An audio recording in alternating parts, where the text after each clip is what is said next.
सभी मित्रों को प्रणाम। सत साहेब साहेब बंदगी। मित्रों, आज सत्संग को आगे बढ़ाते हुए सतगुरु बंदी छोड़ की वाणी के द्वारा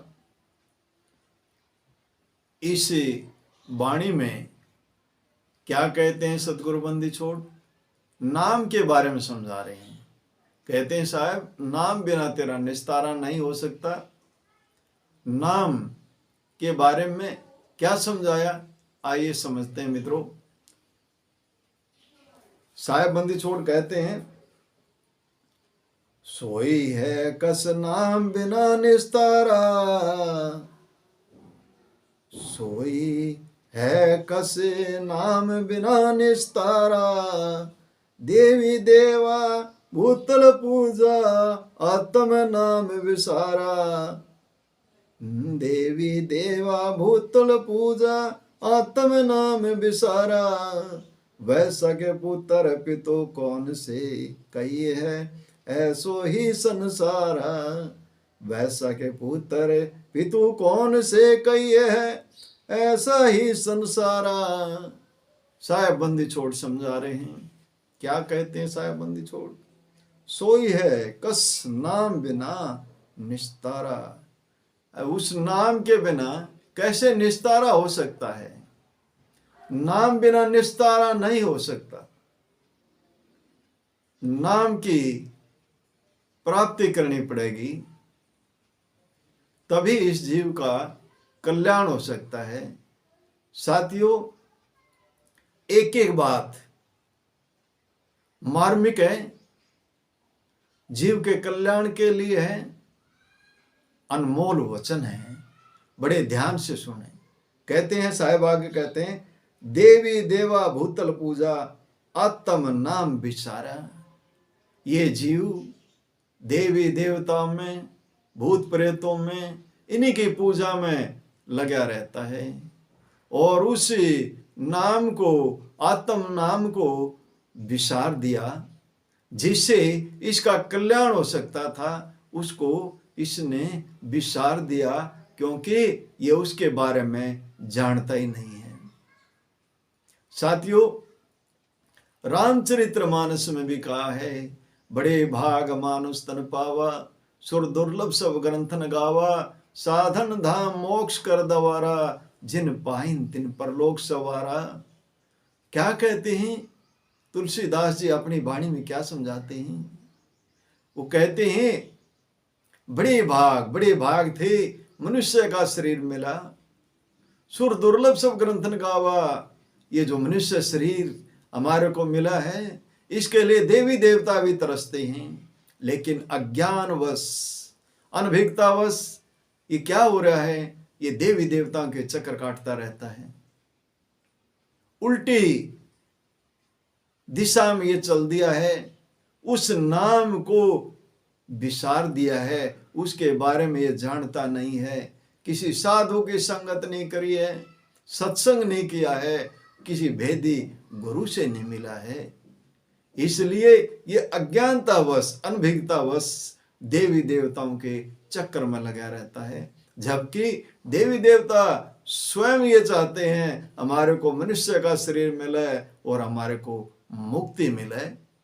जब मनुष्य शरीर मिला हुआ है, इस जीव को मनुष्य शरीर मिला हुआ है, और ये अब अपने आप को भूल गया और देवी देवताओं के पीछे लग गया। तो साहेब बंदी छोड़ समझाते हैं, आगे कहते हैं, वैसा के पुत्र पितु कौन से कही है ऐसा ही संसारा। कहते हैं वैसा का पुत्र, वैसा का पुत्र किसको कहेगा? पिता। वैसा है, पता नहीं कितने गाते हैं, कितने जाते हैं, पिता किसको कहेगा? ऐसे ही जीव का ये पता नहीं कितने के बाप बना रहा है, माँ बना रहा है, ये पता नहीं कितने देवी देवताओं के चक्कर काटता रहता है। उस एक को जान, जिससे तेरा कल्याण होगा, जिससे तेरा भला होगा, उस एक को जान ले। एक साधे सब सधे, सब साधे सब जाए। उस एक को साध ले, तेरे को फिर इधर उधर चक्कर काटने की जरूरत नहीं है। उसी से तेरा भला होगा, उसी से तेरा कल्याण होगा। ऐसा ये संसार इसी तरह का है। सब भ्रम में है, भ्रम में इस पूरा संसार बह चुका है, भ्रम में है। इसलिए किसी ऐसे साधु की संगत करनी चाहिए जो उस नाम का भेदी हो, शब्द का भेदी हो। उसकी शरण में जाएं, संगत करें, सेवा करें और उससे नाम की प्राप्ति करें। साथियों, नाम अक्षर से, 52 अक्षर से परे है, किसी अक्षर में नहीं आता, वो कहन सुन से अलग है। साहेब बंदी छोड़ अपनी बाणी में समझाते हैं, पढ़न लिखन की है नहीं, है देखन की बात, दूल्हा दुल्हन मिल गया फीकी पड़ी बात। वो जो नाम है किसी अक्षर में नहीं आता, अक्षर से परे है। आज इस संसार में कोई 2 अक्षर का नाम देते हैं, कोई 5 अक्षर का, कोई 3 अक्षर का, कोई मंत्र ही देता है, जबकि इनसे बचना चाहिए। इनको ज्ञान नहीं है, इनको बोध नहीं है, उस नाम के बारे में ये कुछ जानते नहीं हैं। सदगुरु बंदी छोड़ अपनी वाणी में बार बार समझाते हैं, कहते हैं जंतर मंत्र सब झूठ है, मत भरमो सब कोई, सार शब्द चीने बिना कागा हंस ना होई। साहेब बंदी छोड़ कहते हैं जंतर मंत्र ये सब झूठ है, मत भरमो सब कोई, इनमें मत भरमो। सार शब्द चीने बिना, उस सार शब्द को चीनो, दर्शन करो उसके, उसको देखो। सार शब्द चीने बिना कागा हंस ना होए। ये ऐसे ही भ्रम में रहेगा, काँव काँव करता रहेगा, ये कभी हंस नहीं हो सकता।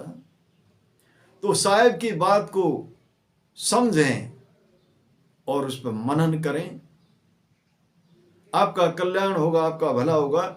आगे कहते हैं कंचन मेरु सुमेर लो दर्व, दीजे दान अपारा। कितना भी सुंदर मेरु पर्वत, और कहते कैसा भी तू दान दे दे, को पर्वत दे दे, कोई भी सुंदर वस्तु दे दे, दीजे दान अपार, कितना भी तू दान दे, कितना भी धन दौलत, कितना भी कुछ भी लुटा दे, तो साहब कहते हैं जो जस दे सो तस पावे, मुक्ति भेद है न्यारा। कहते हैं तू जैसा भी देता है वैसा ही तू पाता है। जो जैसी पूजा करता है, भूतों की पूजा करता है तो भूत बनता है, पत्थर की पूजा करता है पत्थर बनता है, गंगा जमुना में जा करके डुबकी लगाता है तो अगली योनि उसकी मगरमच्छ की मिलती है। ऐसा लोमस ऋषि ने इसको समझाया है। लोमस ऋषि संवाद को आप पढ़ सकते हैं, देख सकते हैं। एक एक व्रत के बारे में एक एक भेद उन्होंने बताया। जीव को समझाने के लिए बहुत कुछ से लोमस ऋषि संवाद में समझाया है तुलसी साहब ने, उसको आप देख सकते हैं, पढ़ सकते हैं। फिर आगे कहते हैं ये सारे भ्रम हैं, इससे वो भेद वो अलग है। आगे समझाते हैं, क्या कहते हैं साहब, नाम ही नौका या जग माही, जा चढ़ो उतरो पारा, ज्ञान की कड़िया सतगुरु कर ले, खे लगा दे पारा। कहते हैं साहब बंदी छोड़ समझाते हैं, नाम ही नौका या जग माही, कहते वो नाम वही नौका है। इस जग में दूसरा कोई इस भव सागर से निकालने का रास्ता नहीं है। उस नाम रूपी नौका में, उस नाव में बैठ ले, तभी तू इस भव सागर से पार हो सकता है। जा उतरो, जा चढ़ उतरो पारा, उस नाव में बैठ ले, उसमें चढ़ जा, तभी तू इस भव सागर से पार हो सकता है। ज्ञान की कड़िया सतगुरु कर ले। जिसको इसका भेद हो, जिसको इसकी जानकारी हो, ऐसे गुरु के सानिंदा कर ले, ऐसे गुरु का सत्संग कर ले।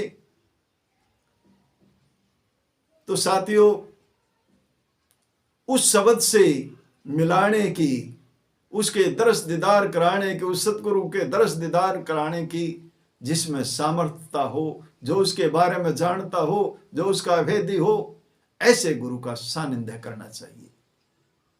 तो साथियों, आपके अंदर अगर जिज्ञासा है, आपके अंदर वो तड़प है, आप मिलने के इच्छुक हैं, तो आप अपना फोन नंबर इस वीडियो के कमेंट में भेजें, आपको रास्ता मिलेगा, आपका कल्याण होगा, आपका भला होगा। साहब ने कहा ऐसे भेदी से मिले, वो कढ़ियारा है, वो तेरे को भव सागर से काट सकता है। अपनी वाणी में साहब कहते हैं, वस्तु कहीं ढूंढे कहीं किस विदावे हाथ, कहीं कबीर तब पाइए भेदी लीना साथ, भेदी लीना साथ में दीनी वस्तु लखाए, कोट जन्म का पंथा पल में दिया मिलाए। साथियों, करोड़ों जन्म हो चुके और वो भेदी एक पल में उस नाम से मिला सकता है, उस सदगुरु से मिला सकता है। तो ऐसे भेदी की सानिध्य करना चाहिए, ऐसे भेदी गुरु की शरण में जाना चाहिए। फिर आगे कहते हैं साहेब बंदी छोड़, सतगुरु चीन चरण चित लाओ, उतरो भव जल पारा, नाम बराबर और न दूजा, कहे कबीर पुकारा। कहते सतगुरु चिन्ह चरण चित लाओ, उस सतगुरु को चिन्हो, जानो उसके बारे में, उसके दरस दीदार करो, अपना चित लगाओ, हमेशा उसको का दरस दीदार करो, उसका सुमरण करो, उसमें चित लगाओ। फिर कहते हैं उतरो भव जल पारा, वही एक साधन है, मुक्ति का द्वार है, वो साधन है, उसके बगैर ये भव सागर से पार नहीं हो सकता। नाम बराबर और ना दूजा, कहे कबीर पुकारा। साहेब बंदी छोड़ने का है, नाम के बराबर और दूजा कुछ नहीं है, दूसरी कोई भी वस्तु नहीं है, दूसरा कोई साधन नहीं है जो नाम के बराबर हो। नाम ही इस जीव को भव सागर से पार ले जा सकता है। सतगुरु बंदी छोड़ अपनी वाणी में समझा रहे हैं कि नाम के बराबर कुछ भी नहीं है, उस नाम को प्राप्त करना चाहिए, उससे मिलना चाहिए, उसके दरस दीदार करना चाहिए। ऐसे ही भेदी गुरु की सानिध्य में जाएं, जो आपको उस नाम से मिला दे, उस सतगुरु से मिला दे। एक वाणी में कहा साहब ने, गुरु किया देही का सतगुरु चिन्ह नाही, गुरु द कर लिया देही का, लेकिन सतगुरु के दरस दीदार नहीं हुए। क्यों नहीं हुए दरस दीदार?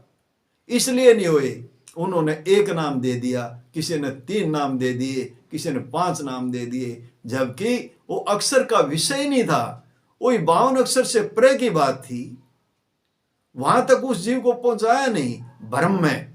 ऐसे भ्रमित गुरु अपने शिष्यों को भी भ्रम में डालते हैं। तो साथियों, ऐसे गुरुओं से बचना चाहिए और नाम रूपी उस नाव में बैठ करके इस भव सागर से पार हो, तभी आपका कल्याण होगा, तभी आपका भला होगा। ये मनुष्य योनि जो मिली है ये सार्थक होगी, नहीं तो यहां से ऐसे ही चला जाएगा। किसी आपका यहाँ इस शरीर का, इस मानव योनि माने का ये सर्वश्रेष्ठ योनि है। सभी जितने भी पशु पक्षी हैं, जीव जंतु हैं, सब में सर्वश्रेष्ठ योनि कहा है इस मनुष्य योनि को। इसको सार्थक कर लें, उस नाम की प्राप्ति कर लें, आपका कल्याण होगा, आपका भला होगा। इस वीडियो को बार बार देखें, समझें एक एक बात को, क्या कहा साहब ने, क्या कबीर साहब समझाने की कोशिश कर रहे हैं, एक एक बात को समझें और साथियों अपना कल्याण साध लें। इसको शेयर करें, औरों का भी कल्याण होगा। इसी बात के साथ मैं अपनी वाणी को विराम देता हूं, इन्हीं शब्दों के साथ वाणी को विराम देता हूं। बोलो साधु सत साहिब, बोलो साधु सत साहिब।